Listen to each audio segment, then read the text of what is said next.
This is Outbreak News This Week, brought to you by the Global Dispatch Incorporated. Outbreak News This Week is your source for all the news about worms and germs. And now, your host, microbiologist and editor of OutbreakNewsToday.com. Here's Robert Harriman. Well, good day, Tampa Bay. And for everybody watching on Facebook Live, this is our first time, and I hope you enjoy it. Been a few glitches, but I think we're up and running now. And I want to always start out with encouraging you to check out the website. It's OutbreakNewsToday.com, OutbreakNewsToday.com, a great source for all your news about worms and germs. And check us out on Facebook at Infectious Disease News on the Facebook page. Well, I want to go ahead and start off the show with what was one of the bigger stories in the past couple weeks, and it came out of Southern California. And here's a news clip from KTVN Channel 2. Michael, play that clip. Tonight at 11 o'clock, California health officials say a child has died from an extremely rare infection that may have come from a popular hot springs. Inyo County officials say the child from Southern California may have been exposed to the infection at the Hot Ditch Water Ponds. This is just south of Bishop. The infection, known as PAM, or the brain-eating amoeba, typically enters the body through the nose while a person is swimming. Now, it is the second case of the PAM linked to untreated water in Inyo County in recent years. All right. Just to give the audience a little review, a little primer on Naegleria fowleri. It's a microscopic amoeba, a parasite, and it's a single-celled living organism. It's commonly found in warm, fresh water, such as lakes and rivers and ponds and canals and hot springs. It causes a pretty rare and devastating infection of the brain known as primary amoebic meningoencephalitis, commonly known as PAM. People become infected when they water that's contaminated with Naegleria fowleri, this parasite, enters the nose, typically while swimming or diving, some way in which the water rushes up the nose. You can't get it from drinking water, and it's not found in salt water. Now, infections happen when it goes through the nose, like I mentioned, and it travels to the brain, and it basically starts destroying brain tissue. And a good percentage, 98% of the time, it is a fatal infection. It's often seen when it's hot out for prolonged periods of time. There's higher water temperatures, and thus lower water levels where the amoeba can be stirred up. While most exposures occur from contaminated recreational water, there are also documented cases from using items like neti pots and people that do ritual nasal rinsing for their religions.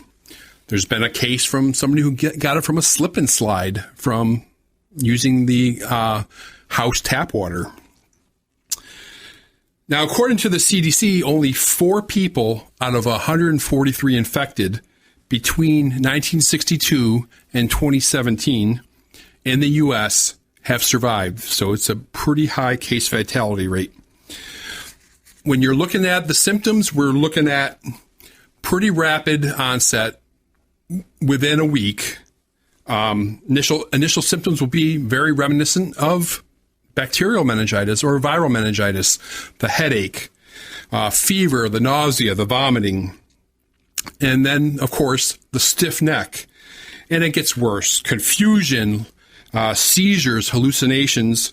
And after the symptoms really kick in, the disease progresses pretty rapidly.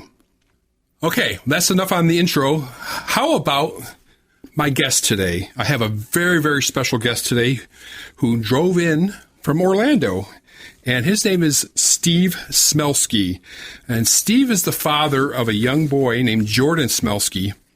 And unfortunately, about 4 years ago, Jordan passed away from primary amoebic meningoencephalitis at the age of 11. Right? Yes. So I'm honored to have Steve here. Steve's here to today to tell his story, tell Jordan's story, and discuss the work of the Jordan Smelski Foundation for Amoeba Awareness. Thanks, Steve, for sparing your time to come out here all the way to Tampa and sharing your very personal story and very important topic. Thank you, Robert. You bet. So let's go ahead and start, Steve, with what happened. What's the story with what happened to Jordan? And if you want to talk about Jordan as a person also, please do. Okay. In 2014, school finished up and Jordan graduated the 5th grade. Jordan was 11 and a half when we went on vacation. He was pretty active, loved his friends, loved soccer. He was a very good goalie. He loved playing baseball, and he loved playing video games with his friends. So we always did at least one nice vacation every year. And in 2011, we'd been to Costa Rica, and we had a great time. And we ended up taking him back in 2014. And actually, Jordan was a very good horseman. We went horseback riding several times, and he'd scare us, but he was actually very good on a horse. And he liked to go ziplining. And in Costa Rica, they got some great places to go ziplining. Sure. And the last day we're at the one resort in the RNL area, he and I spent the afternoon in a swimming pool that was filled with hot spring water, and it had a water slide. And we'd swam in it 3 years before in 2011. Nothing happened. Had no idea it wasn't chlorinated. And the Amoeba Naegleria fowleri was in the water that day, and it went up his nose. And by the time we returned home, he was quite sick, and took him to the hospital, and he died 7 days and 12 hours after we swam. So that's kind of what happened to Jordan in a nutshell. And that's kind of what led us to start the foundation. So. Sure. Can you tell the audience about your experience dealing with the hospital and the medical professionals with this fairly rare amoeba? Sure. We'd heard about the brain-eating amoeba. I don't know that I was ever, or Shelly was ever aware of the technical name of Naegleria fowleri. Everybody, the press calls it the brain-eating amoeba, and they get more attention that way, I think, when they use it. So we knew about it because there have been 3 cases in Orlando in 2007. I don't think I ever Googled it until after Jordan died. I knew it was in the water. We knew not to swim in the lakes. And that day we swam, he went down the slide probably 5 or 6 times. The water jutted up his nose. You couldn't go down the slide without having it go up your nose. And the following day he had a headache. And we gave him some Motrin. We were in Costa Rica, so we took Motrin with him in case he did have a headache. The second day after swimming, so we swam on a Tuesday. On Thursday, we had a down day back in San Jose, and he complained of the headache. And he actually didn't want to go out of the room much. He just wanted to lay in the bed and play some video games. So we gave him some more Motrin. The next day was Friday, and we caught a flight back to Orlando in the morning. And it took us a while to get through customs. And Jordan he wanted American food when we got back, so we took some takeout on the way home. And he said he didn't feel good, and the headache was a little bit worse, so we continued giving him Motrin. Saturday morning, he got up. He seemed pretty good in the morning, but by afternoon Saturday, he was just laying around. He complained of a headache, and by Saturday night, he complained of a stiff neck. So we were starting to get concerned, and then we put him to bed, and the vomiting started soon after he went to bed. He vomited all night long. Shelly and I took turns with him, and we both agreed that if it wasn't better in the morning, we were going to take him to the emergency room in the morning. So we took him to the emergency room on Sunday morning, and we made everybody aware that we've been out of country. We've been around some horses. We've been in hot spring water. And he said, well, because of the stiff neck, that's a good sign that could be some type of meningitis. So we agreed and gave him the permission to go ahead and do the spinal tap, the lumbar puncture. And the fluid came out. It was clear, and they said that's a good thing. It doesn't look like it's bacterial meningitis. So then they did a CT scan, and that came back and said, well, it looks like he's got viral meningitis. It looks like he's doing okay. Probably nothing will come out of it. you'll probably take him home in 3 to 5 days. So they went ahead and admitted him on Sunday afternoon, and he didn't really have a good night on Sunday night. He complained of nauseousness and still wasn't feeling well. They'd given him something for the vomiting, but he couldn't keep anything down. So he wanted a Coke so bad. He kept asking us if he could have a Coke, and they said no because he couldn't keep it down.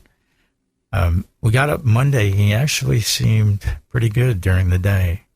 Shelly slept some, and I laid on the bed with him. We talked about the vacation and how we thought it was the best one that we'd been on. Talked about what we were going to do the rest of the summer. And then things got worse Monday, probably about 6 o'clock, and he started complaining. The doctor or the nurse would ask, what's the level of your headache? And most of the time it was a 2 or a 3 on a scale of 1 to 10. Well, he said it was a 6 or a 7 by 6 p.m. on Monday evening. And it wasn't 3 hours later, and the hallucination started. And just before the hallucination started, he complained that it was a 10 on a scale. He goes, Dad, I can't stand it. My head hurts so bad. So we went out to see if we could get him some more pain medication. And they said no. Couldn't give him anything more for like another hour, hour and a half. I said, he's not going to make it. So they went ahead and gave him some morphine. And it couldn't have been 10 seconds after they started the morphine and the IV drip that his pupils dilated. And he thought he saw bugs crawling on the ceiling. We were looking at the controls on the side of his bed, and he goes, Dad, there's the iTunes store. Can you download that game I kept asking for? And I'm like, Jordan, what are you talking about? And he looked at Shelly, and he goes, oh, Mom, look at this restaurant. All the tables are set for 3, for you, me, and Daddy. And we're like, Jordan, I mean, we were starting to get scared. Mm-hmm. So after about an hour and a half of that, he started to have uncontrollable movements, his arms and his legs, and they had 2 IVs in him. So we actually got on the bed to hold his arms and legs down to keep the IVs in. He hallucinated for 3.5 hours, and the last hour was horrible. We couldn't keep him still, and he started getting this look at us like he had no idea who we were. And at the end of the 3.5 hours, he looked at us. He didn't know who he was. He didn't know where he was. He didn't know who we were. And then he had a seizure. He arched his back, and he leaned over on his side. Just at that time, they brought the ICU team in. I'd gone out 2 or 3 times trying to get the nurse to come in and bring doctors in, and they brought the ICU team in just as he had the seizure. And he aspirated into his lungs, and they were able to get it out fairly quickly. And thank God they were there, because I don't think Shelly and I could have gotten it cleared in time. And they put him on another gurney. They took him downstairs to the ICU, and his sodium level was low. So they gave him some IVs to get the sodium level back up, and he seemed to stabilize within like an hour or 2. And this is like 3 a.m, and we hadn't had much sleep. And so we caught a little bit of sleep, and they did the grand rounds in the morning, and they came in and they said, well, it looks like it's going to be a little bit longer, but you're going to be taking him home. It'll probably be 2 to 3 weeks. He's doing better. He's stable now. And he was in a coma at that time. And it wasn't until later on Tuesday evening that they said, we're worried about the pressure inside the cranium, and we're worried that it'll push down in the brainstem. And they were getting very concerned about that. And he hadn't opened his eyes. We kept talking to him, and they said, when they're hallucinating like that, they can still hear. So we kept talking into his ear, trying to stay in touch with him. And they finally recommended that we bring in a neurosurgeon to drill a little hole in the top of the skull and relieve the pressure. And in that sample of CSF fluid is when they found the amoeba. And that's when we found out what it was. So they came in and told us that they found it. And at first we're like, oh, awesome. Now you know what it is and you can kill it. And then they said it was the brain-eating amoeba. And then we realized there was probably not going to be any hope.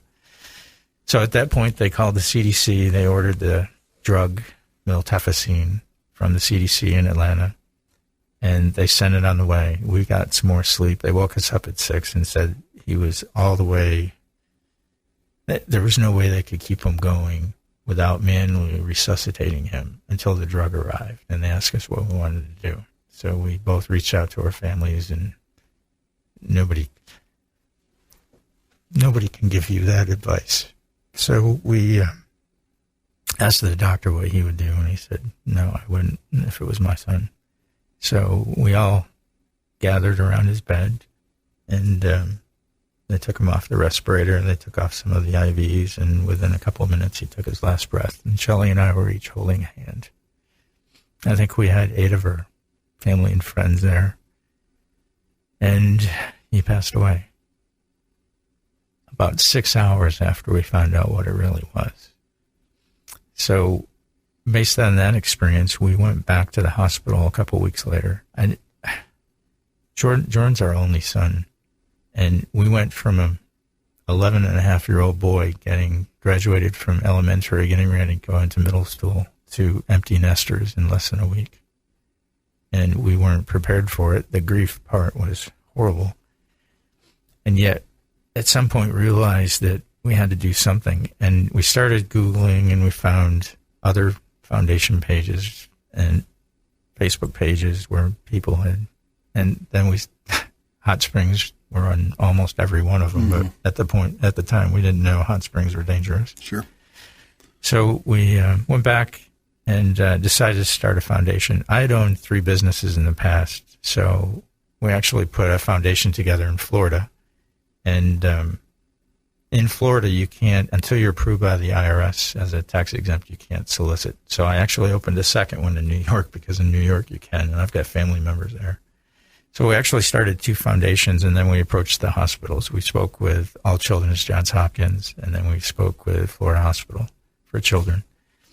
And we asked them if they would work with us. And we ended up coming up with the idea to put a PAM summit together at the end of, actually, September of 2015.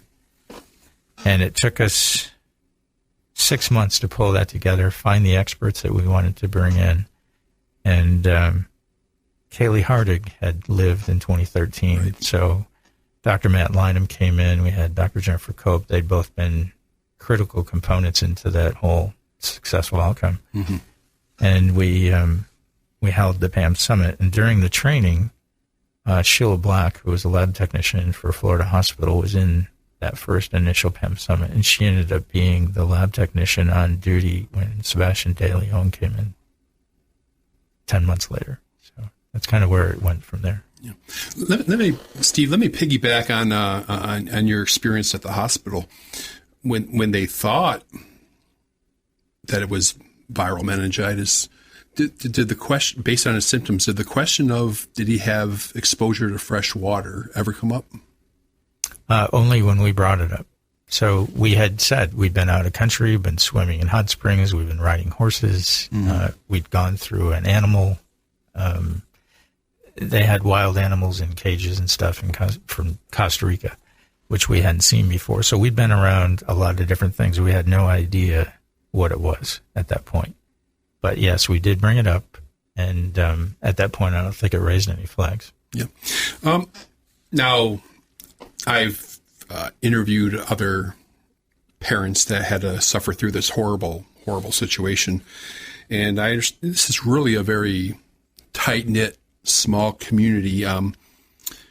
You really get to know these other parents, and you can all really relate. Can you talk about that for a few minutes? Sure.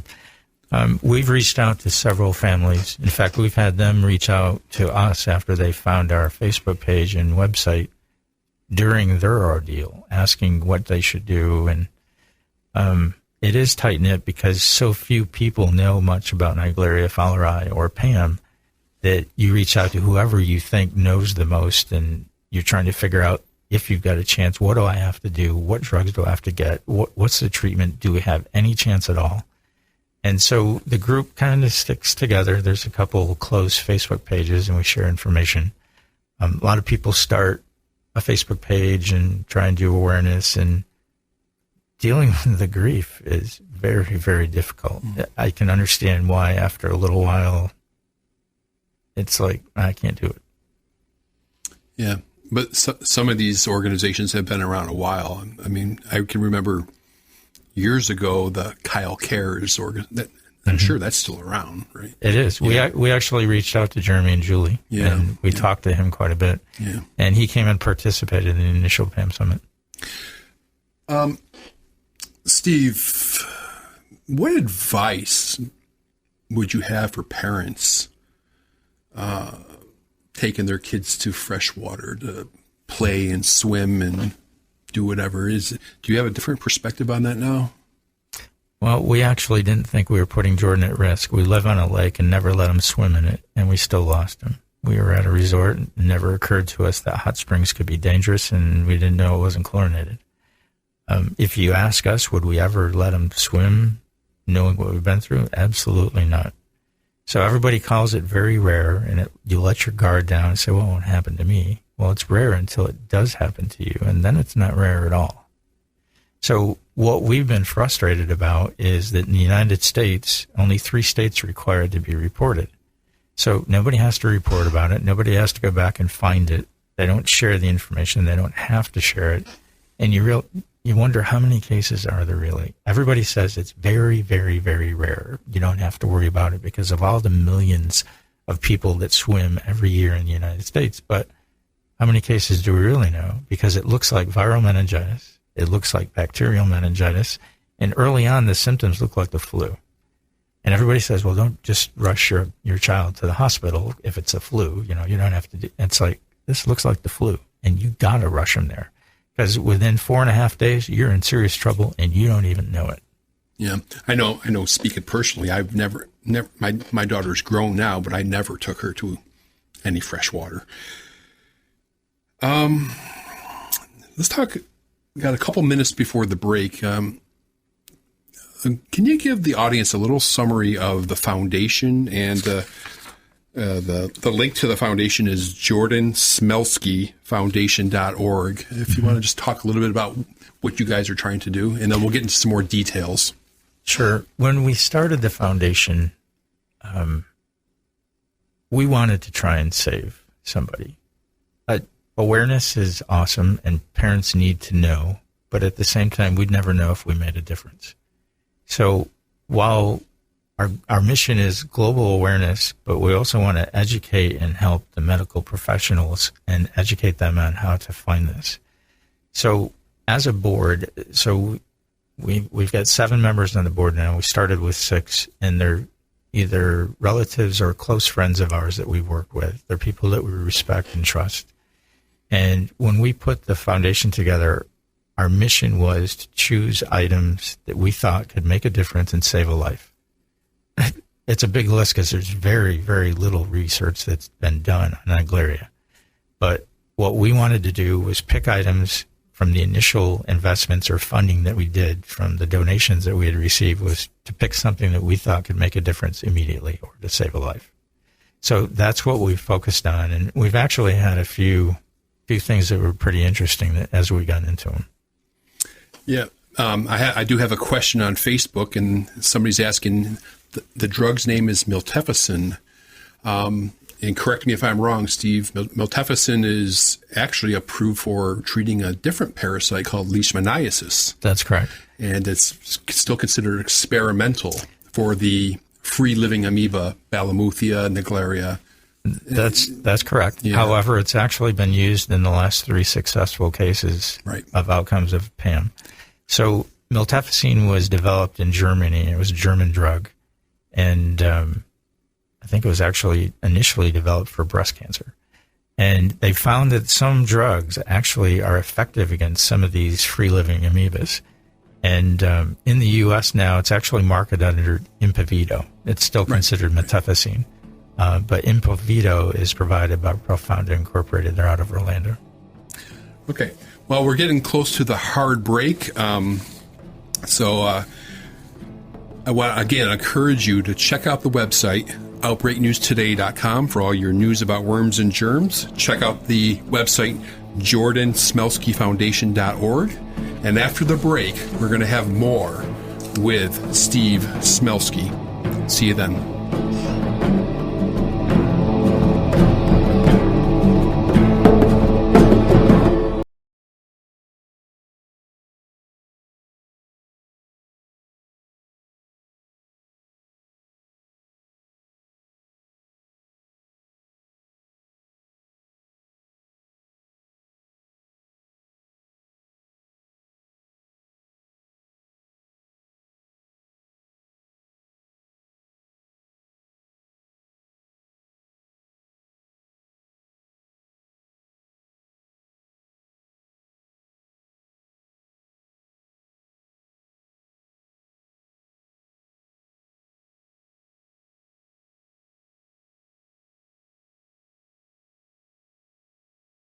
Smelski. He is the father of Jordan Smelski, a young boy who lost his life to the parasite Naegleria fowleri 4 years ago. And Steve is, in the first half, gave us the story of what happened, the situation at the hospital, how Jordan contracted it, and some other details. And in the second half, I want to talk with Steve a little bit about some of the work that the foundation is doing. And how I first got any connection with Steve was he contacted me about 2 weeks ago, and he was encouraging me to get out this new video they published. And it's a 1 hour video on lab detection of Naegleria.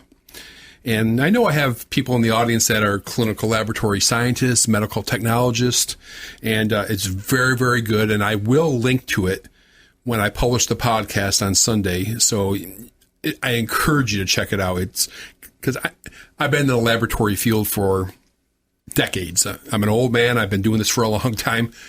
Never saw this parasite. So it's very, very informative. And particularly if you live in a more of a high-risk type area like Florida or Texas, where half of the cases have been found. All right, Steve, well, let's go ahead and talk about that video. You put out this 1 hour lab detection video. It features some medical technologists, microbiologists who explain different procedures. It has a clip from Dr. Jennifer Cope from the CDC, somebody that I've interviewed on the show a couple times. And you and Shelly speak on it. You want to talk about that video? Sure. So the thing that bothered us as we looked through Jordan's case is there's no early detection test available today. There's no place where you can take a blood test or a CSF test and say, okay, that's Naegleria, start treatment. So we spoke with Florida Hospital for Children, some of their lab techs, some of the ED physicians. Same thing, Dr. Demois from Johns Hopkins Health Children's. We tried to come up with an idea of some things that we could put into a video that would be informative for lab techs. I don't think any of them got trained on anything about Naegleria. Usually there's 1 or 2 paragraphs in a medical book, and that's all they cover it. That is it. So we wanted to come up with a video that would take a look at the last 2 positive outcomes, Kaylee Hardy's case and Sebastian De Leon's case. So we reached out and we asked Sheila Black, who is the lab technician. She actually attended the initial PAM summit, and she listened to Dr. Lynham talk about Kaylee's case, we listened to Dr. Drainer from Nemours. He had actually, he's a pathologist. He had actually done one of the autopsies on one of the Minnesota cases. He had talked about what to look for and how difficult it is to find afterwards. So we incorporated that into an outline, and the foundation approved it, and we decided to go ahead and fund it. So Sheila agreed to be the host for the video, and we took a short clip that Florida Hospital for Children did on Sebastian's case, and we included that for a positive outcome. And then we followed that up with a shorter version it's about a 10-minute version of Jordan's story, just to let them know what they're up against, what a good outcome is, what happens if we're not looking for it. And then Sheila, and then we invited Frankie Johns, who is the lab technician who identified the amoeba in Kaylee Hardy's case. That was in Arkansas. That's correct. And Frankie covered the stains. Most of the time they use a gram stain, and that actually kills the amoeba and makes it very difficult to see. And she talks about using a right Giemsa stain, which is how you can actually see the amoeba. And then Sheila talked about direct microscopy and actually seeing movement as you warm up the sample underneath the microscope. Right. And we actually included video from Jordan's amoeba and from Sebastian's case. So they got video of both, and they're actually in the training video. Yeah. Right now, those are the only 2 ways a lab tech can actually detect it early enough to start treatment. And doctors don't have a clue, and it's actually invasive treatment. And I don't think any parent would consent to it unless you actually knew what you're up against. Right. Yeah, fascinating video. And again, I encourage everybody to check that out. And I will put up the link on the website. So, that video was really, really good. Steve, we talked about miltefosine, and I've talked to Todd McLaughlin in the past. He's the CEO of Profunda. And I can remember he was telling me one story where he got a call from South Carolina a couple of years ago, and he basically got in the car and drove the medicine all the way up to South Carolina, but still it was too late in that particular case. Correct. But he also delivered it directly to the Sebastian De Leon case, which was just down the street, I imagine. Fortunately, that was right there in the same city. So that really worked out. But you're doing some work with Todd McLaughlin at Profunda. Can you talk about that? Sure. One of the top 10 items that we came up with was the issue was the drug was only in Atlanta. And by the time you put the drug on a flight, especially, so in Jordan's case, everything seemed to get worse late in the evening, which meant there were no flights out of Atlanta to get him to where you are. And by the time you got a flight to the West Coast or even the Southeast Coast out of Atlanta, there's so much damage done in those few hours that it takes to get the drug there that the patient doesn't actually have a chance. Our idea was trying to get the drug locally. I think Jeremy initially reached out to Todd and tried to get it, and they got it into the state of Texas. And then we've been working with Todd to get it in as many hospitals in Florida as we possibly can. I think there's 6 right now that actually have it in their pharmacy. So there's no reason not to have it because it is approved for leishmaniasis. But if you have a PAM case, you cannot wait for that drug to be driven or flown to you. If you look at the outcome from Kaylee Hardy's case, she had to have the drug flown to Arkansas before she was given the drug. She went through like 50 weeks of physical therapy. I remember that. Sebastian was actually the first one to actually swallow the pill. It's an oral pill, and he actually swallowed it before they induced the coma, and he went through 2 weeks of physical therapy. So those 6 to 8 hours are a difference of 48 weeks of physical therapy. That's how much damage are done in just a few hours. Oh, yeah. Rapidly progressive. Can you tell the audience, in case they're not aware, what's the purpose of the coma? So in Jordan's case, after they found it, the induced coma, I mean. The induced coma. Yeah. So in Jordan actually went into the coma himself because he actually had the seizure. So we now know all of that damage is caused during the hallucinations. You'll see the pupils dilate and then they don't make sense. And almost every case has those type of, I guess I didn't always say hallucinations, but not making sense. So by inducing the coma, the idea is to lower the body temperature. In Sebastian's case, they lowered it, I think it was like 90 degrees. And they started lowering Jordan's body temperature. The idea is to slow the amoeba down because it prefers very hot temperatures. That pool that Jordan and I swam in was 103 degrees. And we now know from some of the research that we funded that they can actually stay in the flagellate stage, which is the infectious stage, up over 120 Fahrenheit. So that's very hot water. In fact, you can't even stand to put your hand in 120 degrees, and yet it's just fine with it. So the idea is to induce the coma, lower the body temperature, and slow down the rapid. So the amoeba, it divides. That's how it spreads. Right. And so what you want to do is slow that down and slow down the damage of the tissue. And the idea is the lower temperature helps. Yeah.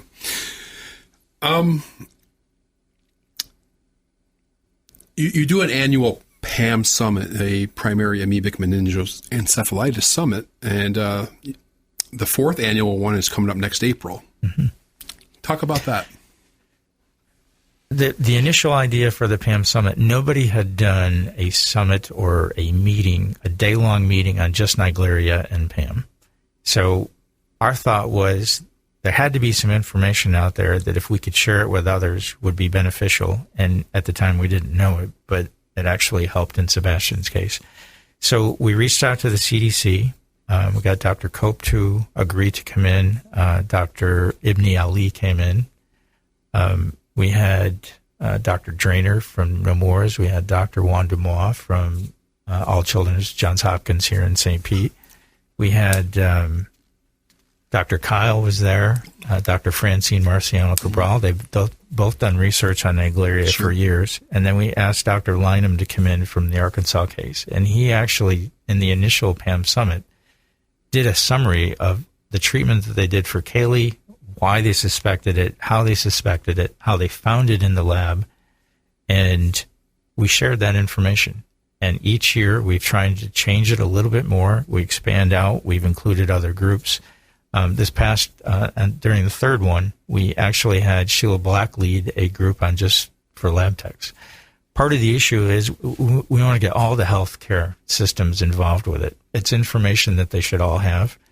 The fact that there's been 2 cases in Minnesota should warn everybody that if it can happen in Minnesota, it can happen in any state in the country. Absolutely. So just because no state has a case doesn't mean that they are reported on one, doesn't mean that they haven't had one. They probably didn't know what they were looking at.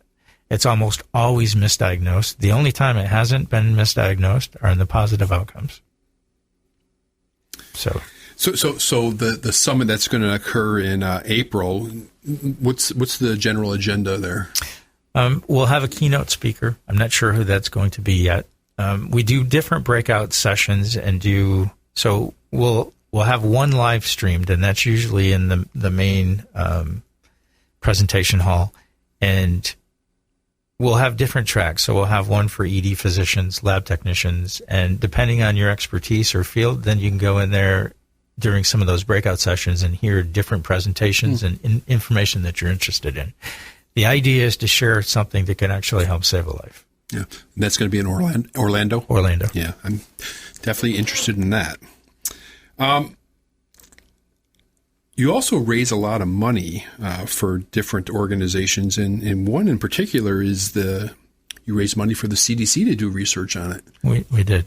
Yeah. So we've worked with Dr. Cope and Dr. Ellie for 3.5 years, and we kept asking about early detection tests because that's the only thing that's not available right now. And Dr. Ali had some ideas on developing a test. So we went ahead, I think we funded like 57% of the project, and we gave them $40,000, and they've been working on it. So it started back in, I think, June or July of this year, and it'll take 12 to 24 months, but if we don't start, we're never going to get one. And to me, that is the biggest thing that we need is some early form of detection, because it looks like viral meningitis and bacterial meningitis, and usually you don't find it until it's too late to treat and all the damage is already done. And some of the other work that you guys have done at the Jordan Smelski Foundation is, this is really, really key. You funded a training class for ER doctors, basically. We did. I mean, how critical is that? Very. So in the state of Florida, EMTs, emergency room physicians, they all have to do continuing education hours, and that training facility is actually in Orlando. So we reached out to them and asked them about funding a class on awareness of Naegleria and for detection of it. So Dr. Kevin Sharon, who's the health officer for Orange County of Florida, actually did a presentation on Naegleria with Jack Tracy's help, and Jack's actually joined our board and in the last 6 months. And we put that together with Jordan's same video that we used in the lab detection of Naegleria training video, to talk about Jordan's story, to make them aware of what it looks like when the symptoms start. You got to ask about freshwater exposure. And part of that gets back to adding a alert in the EMR system. So if you don't know to ask about freshwater exposure, then that's a problem. And so we've been trying to put this training together, and we funded it for a year. I just checked. It'll be up, I think, at the end of November, and we'll probably fund it again for another year. We've had several hundred EMTs and emergency room physicians actually watch it. And if you want people in the audience to donate to the foundation, would they just go to the website? Yes. If you go to, I think you gave them the www.jordansmelskifoundation.org. That's right. We own several different URLs. We also give out www.jordansmile.org. It's a little bit shorter and easier to remember. Mm-hmm. You can go to any of those, and there's a donate button on the main page. Yeah. We also have some of our other educational videos on there. So at I think it was the third PAM Summit, all the doctors that came in, the experts that we've been using to educate, we asked them to sit down and answer the top 40 questions on Naegleria and PAM. Yeah, I saw that. And I think we had to put it into 12 short videos, but every one of them took at least 2 questions. It was awesome. And you can actually hear it from the doctors. Really good stuff. Great stuff that you're doing for the cause of Amoeba Awareness. You've also been working with Dr. Cabral up at Virginia Commonwealth. Yes. At that first PAM summit, I had never met Dr. Cabral. It's Dr. Francine Marciano Cabral. She's actually been testing and doing research on Naegleria in her lab for almost 30 years. And some of the other people that were involved with it at that initial PAM summit said, we need to bring her in here. She's one of the top researchers. Mm-hmm. After Shelly and I met her, we're like, yes, she's awesome. Mm-hmm. She gave some great comments during that initial PAM summit. And the foundation approached her after to see about funding some of her research. In fact, it was during one of the articles. I don't know if it was one of yours or one of the other reporters had interviewed her, and she said that she was actually putting some of her own money in to fund research. And I called her up and I said, "You didn't tell me." She goes, "Well, I didn't really want to. I didn't want to pressure you guys. I knew you had a lot of things you were working on." So we went ahead and funded 4 different topics this past. It's been about 16 months, and we funded the research with her, and she's just about ready to publish 3 of the 4.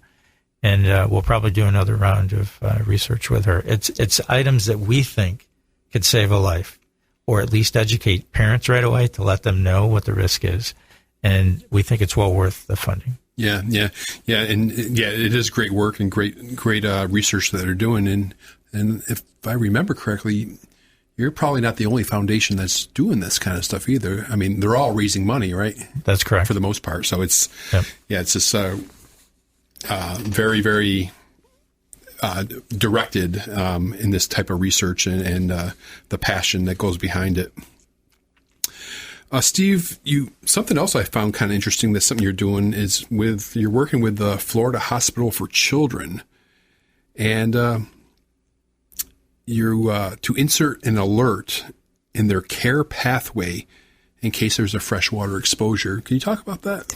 Yeah, so when we first met with them after Jordan had passed away, we had our top 10 list. That was one of the ones on there, was to put some type of alert for the emergency room physician or the lab technicians to let them know that the patient that came in with some type of meningitis, whether it's viral, bacterial, and to put an alert in the system to let the lab tech know they've had freshwater exposure up the nose in the last 10 days. Now, in Jordan's case, he died in less than 8 days, but I think there's various degrees of the fatality, and some of that is the amoeba strain itself. Some can be very virulent. We know with working with Dr. Cabral that if it's gone through another organism in the last 30 days, it's very, very virulent. I mean, death comes very quickly. So this alert allows them to know that they've had freshwater exposure up the nose, and they'll say, okay, you need to go back and check this, and then they look for Naegleria, whether it's under the microscope or using the right Giemsa stain. Yeah, I think, if I remember correctly, I think there was a survivor decades ago in California, maybe? Yeah, I think it was 1978. Yeah, and one of the explanations they gave for this one individual surviving was it was a lesser virulent strain. What do you know about that? Actually, I've talked with Jack Tracy about that, and we've reached out to, I think he actually spoke with the lab tech that actually worked on that case. He found out they were still there, and he asked some questions. And there's been speculation it wasn't quite as virulent. They didn't have the drug miltefosine or Impavido back then. I think they used amphotericin B as the main drug on it, which was the same as your case that I was asking you about a couple of weeks ago, the Spain case, because I think that's what they were using on that. So there was speculation that maybe it wasn't quite as virulent. I don't know. I'm not sure that the CDC ever got a sample to test it. Yeah. And another pretty interesting thing you're doing is, and I saw it's an algorithm. You're working with a couple of doctors on an amoebic encephalitis protocol algorithm. That's got to help. Yes. So Dr. Alejandro Jordan Villegas, who's with Florida Hospital, and Dr. Juan Dumois, who's with Johns Hopkins Children's. We did so out of that first PAM summit, we actually had a team, I think there were 7 or 8 of the doctors that assembled together and worked all the way through that algorithm. So if you can think of a chart that if this, then this, if not, do this, it's just a flow chart. Mm-hmm. And that's actually what they want to share with the hospital. So we've tweaked it. They've tweaked it a few times. And I think I actually have a copy I could actually share with you. I'm pretty sure Dr. DeMaw and Dr. Jordan would be happy to get it out to other hospitals. Yeah, that's really good stuff. How about, Steve, do you mind, would you like to talk a couple minutes about Jordan? Sure. Yeah. Jordan was always smiling. My brother used to call him the biggest ham he ever saw because there wasn't a picture that Jordan wouldn't like to get in front of the camera. And we've been blessed with we've got thousands of pictures that we posted on the Facebook page. And he had a beautiful smile. He cared about his family. He loved his friends. And he liked video games and he liked soccer. He was a very good goalie. Mm-hmm. And he had a couple of really close friends, and the 3 or 4 of them hung out. And Jordan was the type that if one of them were getting picked on, he'd get upset and he'd step in between them and he'd try and save his friend. He loved his mom, and he was very close to her. And I think she told him she loved him 3 or 4 times every day. And he's like, I know, Mom, you tell me all the time. So at least she's reassured that he knew. He was a very loving boy. He wasn't perfect, but he was perfect for us. And he was in the water. He was a fish. He started swimming before the age of 2. He loved the water, and we had a pool, and we were worried about accidental drowning. So we took the time to do swimming lessons, and he was swimming by the age of 2. And he liked going in the water, and we just said, if your friends go in the lake, you got to stay on the side of the lake. You can go in the pool afterwards. But we never let him go in, and we still lost him to it. Okay, and again, I'm speaking to Steve Smelski, and he runs the Jordan Smelski Foundation, jordansmelskifoundation.org. I encourage you to check that out. A lot of great information there, and if you're interested in checking out some of the things they're doing, like the PAM Summit and the like, you can check that out. And if you want to donate to this great cause, you can do that at the website also. Any final thoughts, Steve, as we wind down about a minute left? I just want to tell everybody that we don't, everything we do is donated. So we donate our time. All of the donations go towards awareness, research, or training videos. And we choose the ones that we think can actually make a difference quicker. And we're going to continue on our journey. If you look at the website, Jordan did